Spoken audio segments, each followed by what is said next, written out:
कहा जाता है कि जो समय के साथ न बदले उसे समय बदल देता है। नमस्कार साथियों, हम आपके बीच बहुत ही प्यारा कहानी लेकर उपस्थित हूँ। आज का कहानी है जो समय के साथ न बदले। दो शिकारी जब सारा दिन जंगल में घूमते फिरते थक गए तो एक पुराने तालाब के किनारे आकर सुस्ताने लगे। एक साथी उस तालाब से पीने का पानी भरने गया तो उस तालाब में तैर रही मछलियां को देखा।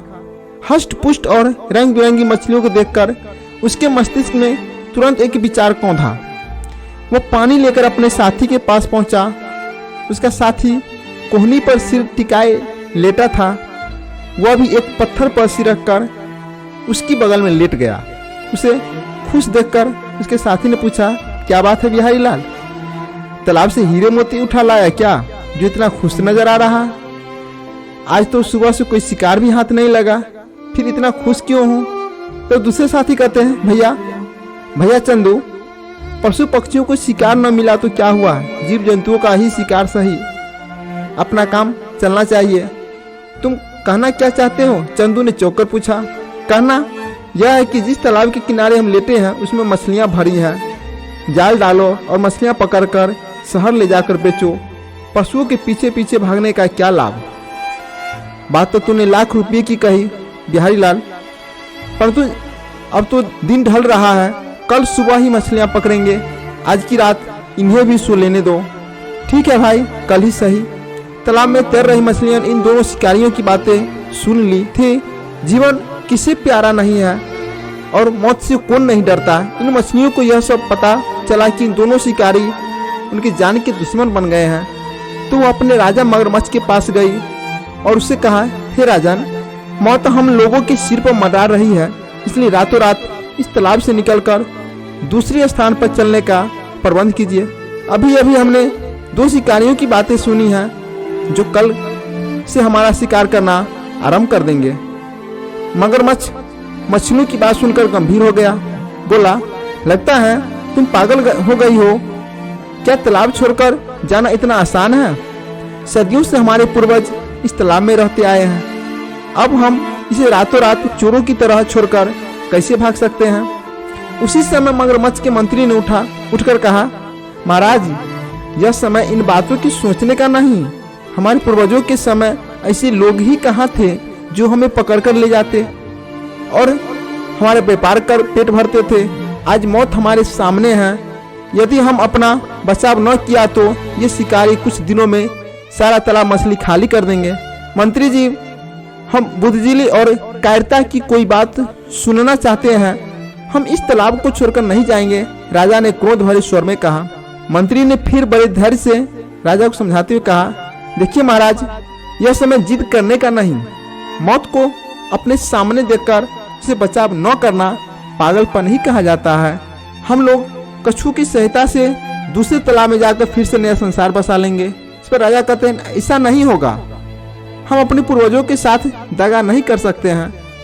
यदि हमें जीना है तो इसी तालाब में ही जिएंगे। मौत भी यदि आनी है तो अपने ही देश की धरती पर अच्छी लगती है। मैं आप में से किसी को जाने की नहीं रोकता, परंतु नहीं जाना चाहता, न ही जाऊंगा, क्योंकि इस बात की कोई गारंटी नहीं है कि कल कोई मछुआरा उस तालाब पर धावा न बोलेगा।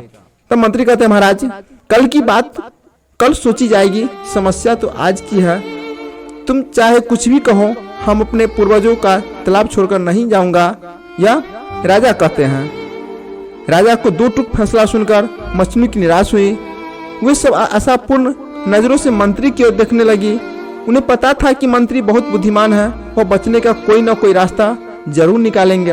उसी समय मंत्री ने कहा, हे मेरी प्रिय प्रजा, हम लोग इस समय घोर संकट में फंस गए हैं। मौत हमारे सिरों पर मंडरा रही है।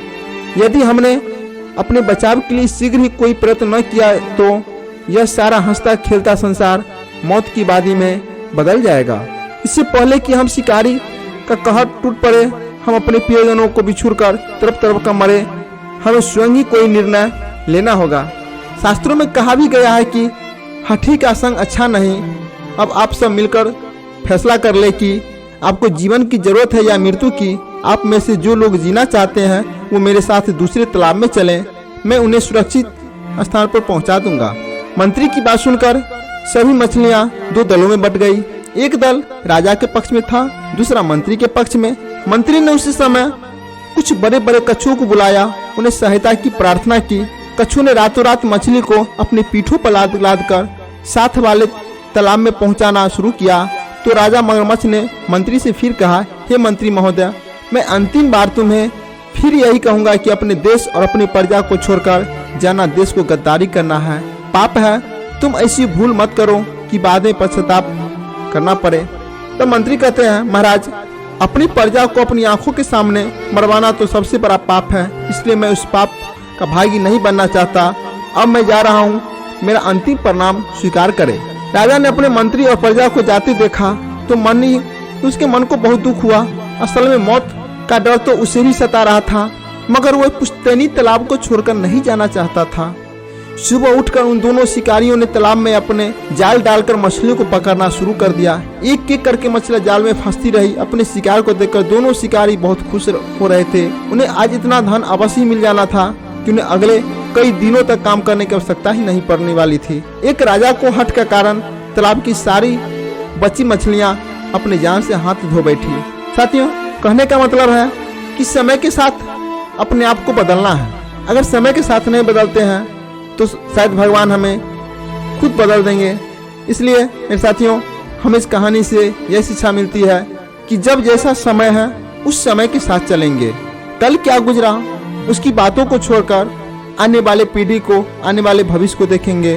साथियों, यह कहानी आपको कैसा लगा कमेंट बॉक्स में जरूर बताइएगा। आपको फिर मिलेंगे नेक्स्ट कहानी, चुटकुले और प्रेरक प्रसंग।